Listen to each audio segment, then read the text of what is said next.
Hey Swell, welcome to this Friday special interview on the Think Tank Swellcast. This is Karan Dev bringing you the leading voices from the political system in India. So far, we've had leaders from different parties join us on the Think Tank Swellcast to discuss a broad range of issues.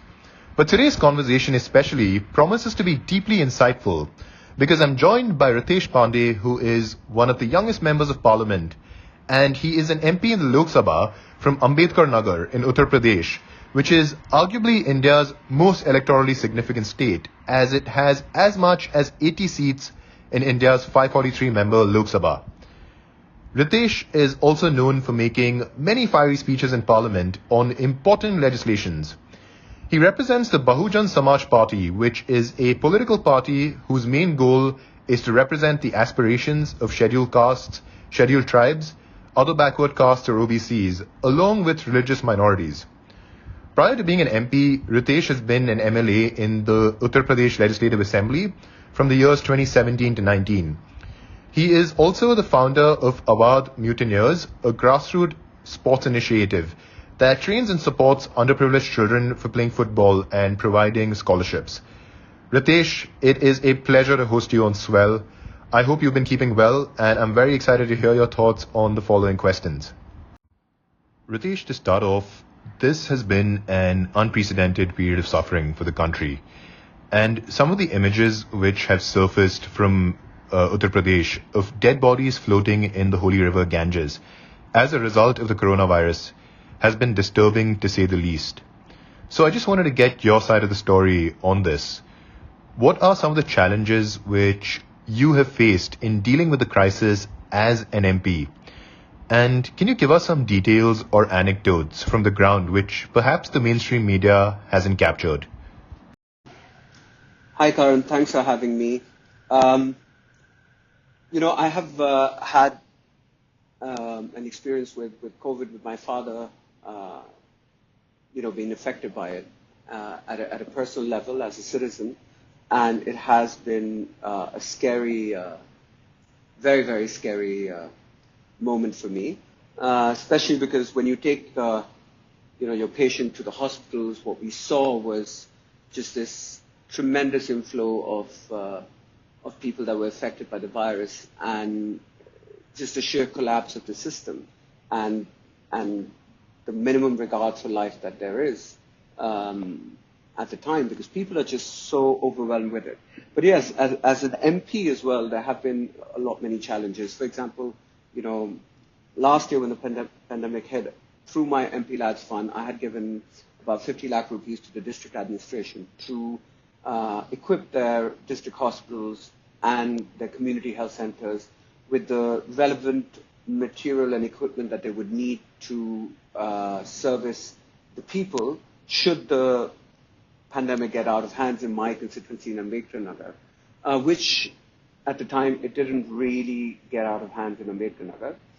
But now in April 2021, when the pandemic finally came to rural areas, what we saw and what we got to see was that, that money that I had given for equipping the hospitals was not really used there, and it was spent on buying cloth to make masks and sanitizers and getting villages sanitized over there. So this is in, close to about $80,000, $70,000, I think, approximately, that was spent on all of this. Whereas, within the district hospital, there is an oxygen generator which wasn't working, as I'm told now, even at that time, and it wasn't repaired. And it was the district administration, along with the CMO, which is the chief medical officer, that should have looked into all of this, and they did not do it. And again, once more, they were scrambling for funds at the time of need. Also, the same thing in one of the CHCs, they did not put in the oxygen pipelines. And these are the challenges that we faced because of not preparing or the district administration taking the virus and the pandemic very, very lightly. At the same point, what I have seen is that, there has been vaccine hesitancy. We've seen, I've been door to door appealing to people to get vaccinated, and there are certain villages where I've gone to every village in the house, but not even a single soul came out and got themselves vaccinated. And there was this general fear that they would get sick and, that they would die, or, even religious fears like, oh, it has been experimented on a particular animal or stuff like that, which they don't like. The government, so therefore the government has failed somewhere to communicate or develop relevant material in the form of a video or, advertisements on TV, where they could actually explain on how the vaccine works and the importance of it, and how even the people that actually, there were some cases where people died, after being vaccinated. They could have been related to the vaccine, and they could have not been related to the vaccine. But there's no clarifications that were issued. And these things then later on have become a major barrier in trying to, control this pandemic. At the same time, I would like to also point out here that the money that was spent in trying to save face by the government and trying to save the image in the international community, that could have instead been spent on spreading information on the vaccines and dispelling the doubts that people had in their minds. Finally, having said all of these things, I would also like to say that, in my constituency, at least I saw a lot of civilians and civil society members and organizations that got together, and I had the opportunity to work with them to supply oxygen to, help patients get the right support. And that also has been very, very heartening and, encouraging at times like these. Thanks for going into those details, Ritesh. And I know vaccine hesitancy is one of the biggest impediments right now. And I'm also really sorry about the suffering which you've had to witness. It's truly been a tough phase for everyone, and there's no doubt that the economic ramifications have disproportionately impacted low-income groups, in addition to the other health issues. Ritesh, moving on, the Bahujan movement has come a long way, and Babasaheb Ambedkar's vision, put forth in texts such as The Annihilation of Caste, have had a profound influence on many leaders and given rise to many social movements. So in this context, what do you make of the Bhim Army and Chandrasekhar Azad? I think the Bhim Army and Chandrasekhar Azad is a group of young people angry with the establishment and the establishment's inability to uplift the position of a certain section of society. But Bhim Army and its people don't have any real ideological depth. And they have, in the last year since of course there has been a pandemic. Even before that, they haven't really gone out and educated the masses about their thought process or their ideology. So it just comes across as a bunch of young, power-hungry people trying to pit one Bahujan movement against another, which is counterproductive to the cause. And I think the core constituency that they try and address this to, which is the Bahujan Samaj's constituency, understands this, and it also realizes that the BSP wasn't just thrown out there and suddenly a party was created. The BSP came from a grassroots movement of BAMSEF and DS4, which mobilized a core critical mass to then educate a certain section of society about their history and about their rights and about their deserved place in society, which is, that they need to be equal and they can rise up to the constitutional rights should they unite and vote for a particular cause. And that kind of movement gave BSP its might, which exists till today. And this education and this work of the last 35 years is not just going to be challenged by, you know, any individual who wants to pit his Bahujan movement against one that has already got deep roots. And the core constituency realizes that if they are to, split, or if they are to get divided, then it is the mission and the movement of Kashi Ram and Baba Saheb B.R. Ambedkar that is going to get hurt. And that is something, I think, which this core constituency is not going to allow. And therefore, I feel that at the end, the Bhim Army and their leaders will end up being played by various other political parties for their own interests and then discarded. This is what I think. But yeah, we still have to see. There are elections in 2022, and we need to see how they position themselves. Ritesh, one of the biggest talking points globally, especially since Joe Biden was elected to the presidency in America, is the issue of climate change. Now, I know this is an issue which you're very passionate about, and there are various dimensions to this.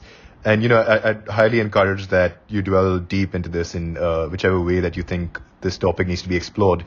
But, at the moment, there is a private member bill pending in Parliament which aims to commit to net zero emissions by the year 2050. So I was wondering what you made of India's efforts in this direction. For India as a nation to really progress in climate change policy, it's important that this becomes a voting issue, which it is not. And it is a voting issue in the Western world, in America and Europe. And you can see, the change that it has brought in, because the voters have actually voted on these agendas. In India, that does not happen even now. And the problem is that, our society isn't aware of this, of the climate crisis that we have. And the people that are aware, the elites in elite society in Delhi, the ones that go to get private education, that go to private universities or study abroad, these are the people that are aware about this phenomena. But they do very little in terms of creating content or trying to educate the masses about this, or trying to push this forward, and create a critical mass around it. And even educate the poor on how this is affecting them currently and how it's going to affect them, in the years to come. And they're not doing so even with children in school in rural India. So until and unless this awareness does not come, everything is just like just spitting up in the air, to the sky, and it's just going to fall back on you. It's important that we communicate to the masses that, or to the voters in India, about climate change and about its devastating effects that the poorest of this country are going to face first. So that is something that needs to happen, and that is something where, again, educated elites and civil society needs to come forward and have a plan, dedicated push for as long as it takes in order to make it a big talking point and a voting point. And until unless that doesn't happen, I don't see India policymakers really taking this very, very seriously. And talking about the bill that you just talked about, which is table a private member's bill, the bill focuses on setting up an independent climate commission that would be responsible for implementing carbon budgets. Now, independent is the word here. Like, what does this even mean for the government? The Environment Pollution Authority in India has no teams. They have foregone environmental protection interests for the sake of short-sighted economic interests. Any interest that puts the economy over environment protection is short-sighted. In a poor country like India, that will be devastated by climate change, this is just really, really scary. Secondly, carbon budget mandate isn't large enough for the proposed climate commission. Carbon budget policies need to be supplemented by a systematic plan to create green industries, like upscaling solar battery manufacturing capabilities, trying to develop a solar charging infrastructure for vehicles across the country. I've been reading about some African countries who've done it really, really quickly and scaled it up across the country. I mean, those are the things that need to happen because, regardless, if you look at cars, electric vehicles are going to, in the next 10 years, they are also going to be all over the country in India. And we can speed this up if we work on policy and give a push to the infrastructure around it. So, and also creating climate resilient agriculture. Like, these are the things that the country needs to focus on, but we can only focus on it if it becomes a voting issue, if there is enough information for the common voter, for the common man to understand and gauge with the problem and demand for solutions. Until and unless doesn't happen, I don't think that we are moving forward in this direction anytime soon. Thank you. I certainly hope that there is progress made in the right direction, especially in the coming decade, given India's vast size as well as the damage that's already taken place. And Ritesh, in cities such as Mumbai and Delhi, the urbanization process, or the pace of it, if I should say, has taken a dangerous toll, especially in terms of human settlements and low-income housing. And a lot of these people have migrated in search of jobs to these metros. And I suppose the urban-rural divide has only increased. And, because of the pandemic, there's been a lot of reverse migration to smaller towns, as we all know. But in a broader context, what do you make of this divide and the rise in inequality in the country? Yeah, I mean, with technology and the smartphone that, a lot of young people and old have access to now, also gives them the ability to understand and see and frame a world that exists out there in the cities. It is a world which they hope provides them with job, with security, with a better future, and of course to express themselves as they want. Which in a village, in a rural setting, is very, very difficult. You're bound by caste, you're bound by your gender, you're bound by your income level. And this somehow sort of fades away in the city, and therefore there is this influx of people coming or wanting to come and live in cities. Of course, farming at the same point also does not give you those returns. It's not a money-making enterprise, and therefore they like to come and join the service sector, whether it's delivery boys or anything else, where they can make something out of themselves. And this puts a lot of pressure on the cities. But the cities also provide a lot more. They provide you free water. They provide you with electricity all the time. They provide you, even in a city like Delhi, they provide you with free education. So there is this hope that life would get better here. And obviously there is a lot of pressure on the cities from this influx of migrants. The rural-urban divide that you're talking about, obviously this is very deep-rooted, and it is there because the primary cause is education. The failure of the state, various state governments, in providing good government school education, as compared to the private school education. That's where the divide actually begins. If you're poor, you live in a rural background, you will not get the private education, which obviously is better than the government education that the government provides. And the government spends a lot more money per student if you compare it to the money that is being spent by individuals for their children. So if you make a comparison, the government is spending more per child in the government system than parents are spending in private school for their one child.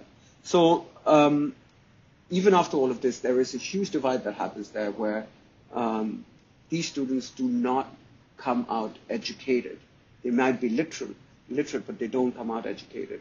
And that's where the divide actually begins. And it's very, very difficult to then close this divide in the years as they progress.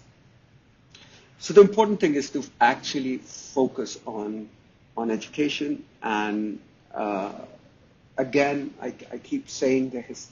I feel that if you go out as a politician, when I go out and I try and speak about education and try and gain votes on that or educate people on that, in my core constituency, so let's say, if you look at BSP's core constituency, which is tribals and scheduled castes, education has a very, very solid grounding there, because they know that once they're educated, they have access to reservation and they have access to come out and make their lives better. Now, that prompts them to go and get educated first, because that's the prerequisite. Now, if these people were given better education, if they were given standard quality education that the private school people get, then obviously they could also go and compete in private jobs. And this gap of inequality that you're talking about could then narrow. But because they are on the losing side from the very beginning, this divide is increasing. And that affects a lot many things, as we were talking about climate change previously. They're not aware, so it doesn't become a voting issue. They're perpetually in debt. So then what do they go and vote for? They vote for a loan waiver, and the government will come and give them freebies and handouts, and they could very easily get swayed away by that and not be able to participate in or engage with a national debate that could take the nation forward in terms of important issues like employment or jobs or climate change. So that's where the divide begins, and that's where the focus really needs to be, is to provide. Ritesh, apologies if you weren't able to complete the previous post. But sticking with the theme of the economy, the Yogi Adityanath government has been credited for helping build infrastructure in the state, especially in the areas of highways. So how would you say that the UP government has performed in terms of the economy? And an audience question on this is that Uttar Pradesh has great manpower, educational institutions, etc. So is there a vision to make it the tech and innovation leader of the country? And what will the Bahujan Samaj party do to realize that vision if the party is elected to power? So to answer your second question first, the BSP had the vision to make cities like Noida, Greater Noida, and then of course have the airports such as Jewar Airport, which is now there is more investment coming up in it. Now, the vision behind this was to make UP a tech hub, and this was done 10 years ago, almost 10 years ago. That is the kind of long-sightedness that the BSP has and that our leader has. Now you can see that in Greater Noida already there's a lot of big companies that are coming up there, and they are setting up their headquarters there. They are doing business from Greater Noida. I think if the BSP was to come into power, this would be replicated in other places. At the same time, you could also see tax incentives, land.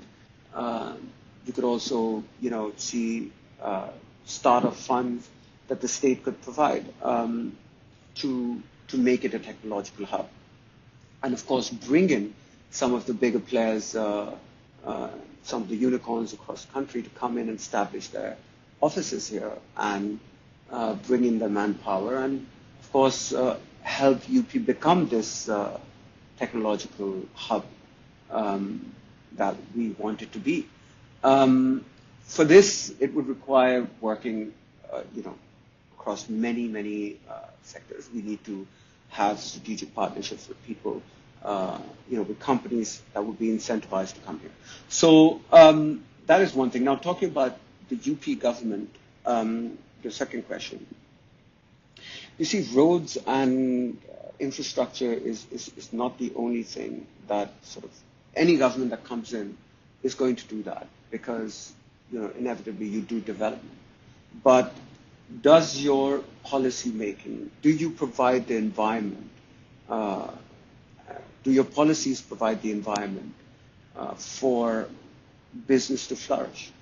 In UP, if you look at a lot of companies don't want to come here because it's very volatile. It has the highest populations of Muslims here, and the government's anti-Muslim stance also has led to a lot of conflicts that have arisen across the state, and that volatility doesn't really give businesses the comfort to come and start operating, establish themselves here. You've seen the defense corridor being passed and being built, but there's hardly anybody. I'm not aware of many people coming and establishing themselves there. The Xavier Airport is also coming up. There's yet to be seen what goes on there, how many people come up there. And there is no big company that has come to Lucknow or Greater Noida or Ghaziabad that is establishing their offices there, bringing their manpower and creating jobs. So that is where you need to evaluate the current government. And I think it is failing on that aspect. And as you can see, there is rampant protest for jobs and against the government's inability to create such jobs. So, if you were to evaluate the UP government, those are the parameters that I think they should be evaluated in. We look at the cattle industry, the cattle market industry. Because of the stringent cattle laws that have come and how the crackdown that has happened on these slaughterhouses, what it has led to is a complete breakdown of a ecosystem that existed, where a farmer would have its cattle, and once it was unproductive, they would then go and sell it to the meat traders who would come and purchase it. So they would get some money for their cattle. Now they're forced to just abandon them, and that leads to them straying back into their fields and destroying their crops. So, if you look at these economic parameters, you're seeing the farmers that are now have this double-edged sword that they're stabbed with, where on one side they can't sell their cattle, and on the other side that very cattle comes and destroys their fields. Young people are not getting jobs. These are the parameters that the UP government needs to be evaluated on. And then you need to compare it to the BSP.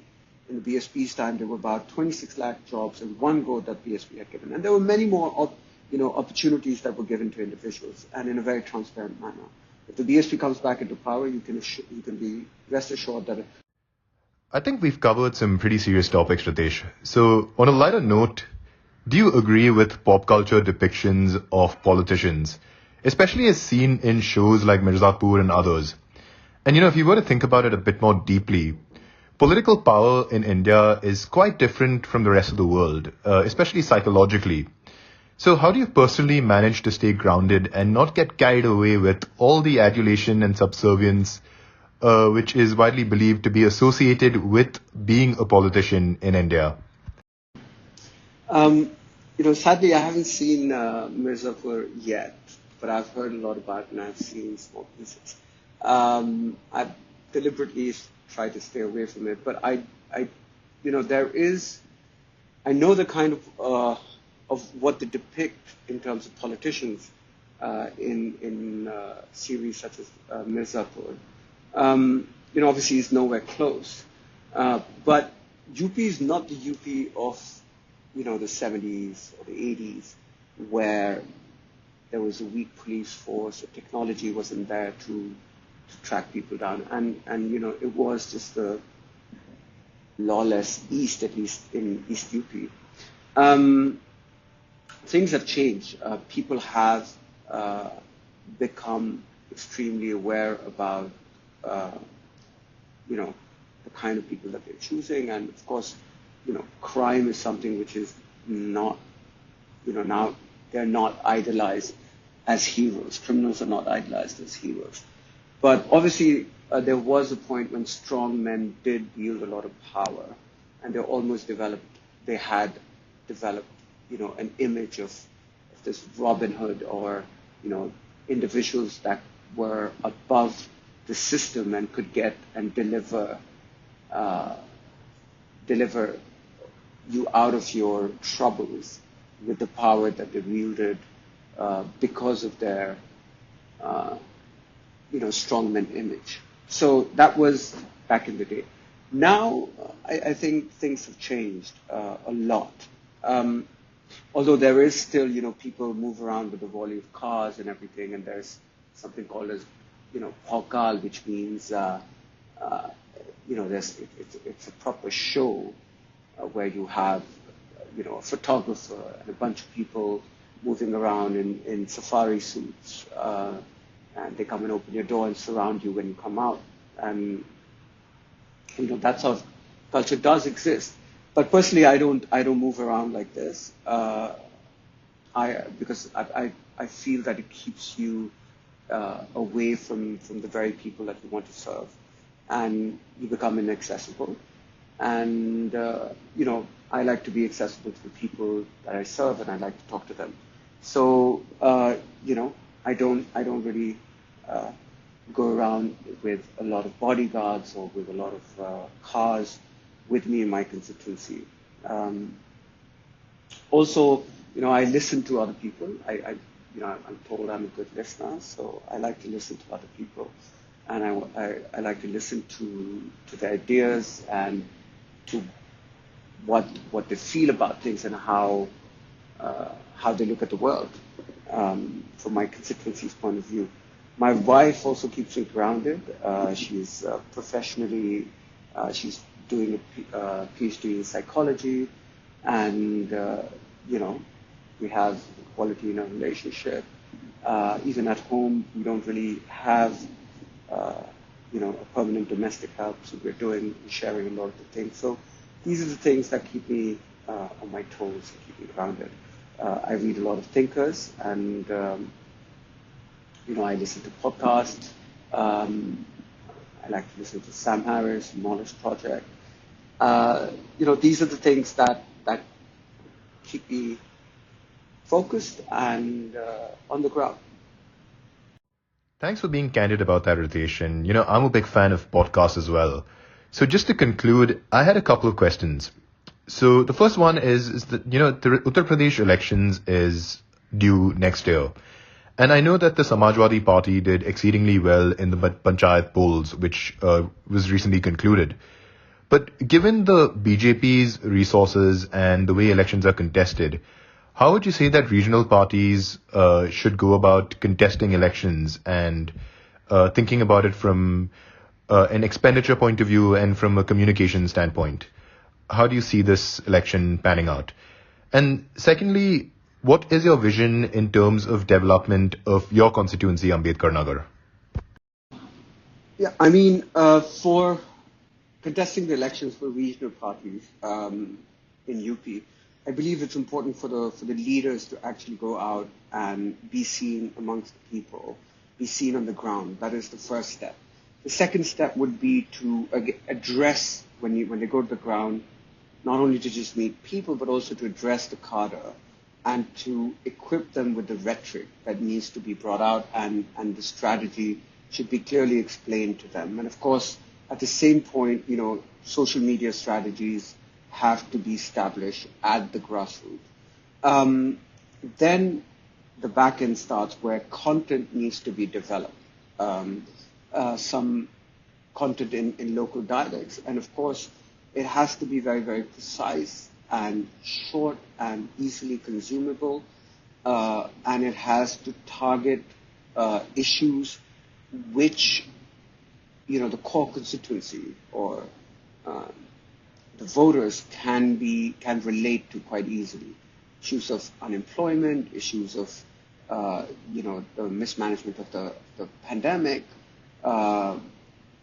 the loss of life, jobs, the government's failure with the agricultural laws, and also with cattle laws, and how their policy on cattle slaughter and all of these things, or rather their policy that has led for all of this stray cattle to come in the fields and really destroy their incomes. Of course, rising fuel prices, rising, DAP and fertilizer prices, all of this needs to be exposed. Education issues, again, what I was talking about, there has to be this inequality that we spoke about earlier, has to be exposed. It has to come out that there is a huge lack, or the government has mishandled education to an extent where children don't have the same opportunities as the children of the people who are rich. These things need to be talked about, and content needs to be created on that, and education has to be done around these issues. Finally, there has to be, the parties need to think of bringing in leaders from various castes and communities. These smaller parties as existing, they have to come under the same banner of the BSP and fight. And of course, some dominant Muslim leaders also need to come in and affiliate with the party, so that we can be seen as a secular party that gives space to all communities and has developed leaders from various communities and is ready to give them participation. So those are the two things. Those are a couple of things that I feel is really, really important when fighting the election. The BJP obviously has a lot of faces. They have Narendra Modi, they have Amit Shah, they have Yogi, but I don't think, and as we've seen from the Bengal model, that I think that they can be taken head on, and that's what needs to be done. But you need to cover all the other bases at the same point. Finally, I would also, you asked about Ambedkar Nagar, the vision that I have for my own constituencies. I believe the most important thing for me, especially, with the threat of another third wave, is obviously having the health infrastructure up to mark, and the human resource that is required to run that infrastructure should be available. That's my priority. I have already allocated some funds for implementing oxygen generators and pipelines, and we are well on our way to actually now finally have, we are going to achieve in the next couple of months oxygen generators in all our hospitals, in our community health centers and our district hospitals, where oxygen and even pediatric centers are going to be ready. So that's one thing. And the other thing, a few other things now that there's very little time, we're doubling the railway tracks for better commutes for goods and passengers. We want to build a sports hostel in the district stadium, a library and performance art space, which we've already started working on that. There's a lot of opportunities. Ritesh, this has been such an enlightening conversation for me, and I've learned so much from speaking with you today, as well as listening to your speeches in Parliament, and I'm really looking forward to hearing your take on crucial policies in the upcoming sessions. It's been wonderful speaking with you on Swell. Thanks for going into so much detail, and I definitely want to host you again on the Think Tank Swellcast. I hope you're staying safe and have a great weekend. Thanks, Karan. Thoroughly enjoyed being on the podcast. See you soon. Thank you.